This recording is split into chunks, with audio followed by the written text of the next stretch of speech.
How do you add pictures to Craigslist ad? Hey everyone, welcome back to our channel.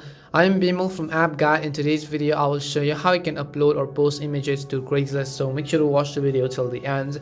Now you will be prompted to upload images after you have entered your post title and description. And once you've entered the information for your post, and as you click on the continue button on the next page, you will see this kind of interface where it says you to add an image. Now you can also keep in mind that the name of this button may vary depending upon your web browser as well. So just click on the button that says choose files, and a window or a dialog box should appear where you can locate the image files stored on a computer and browse through the available image files and locate the first image you wish to upload. Select the image and then click on the choose button, which is at the bottom of the screen.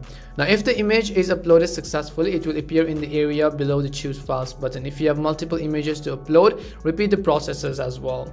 Now when all of the images are uploaded, just click on the button that is done with images from the bottom right corner of the screen, and on the next page you can view a preview of your post and make sure the text and images are accurate. If your post look good, just tap on the continue button. To add additional images or remove your uploaded images, just click on the button that says edit images as well. And that's all it takes to post pictures to Craigslist ad. We hope the video was really helpful, and if it did help you, then make sure to leave a like and subscribe to our channel. And if you've got any more questions, feel free to also leave them down. Thank you very much for watching till the end, and see you soon in our next video.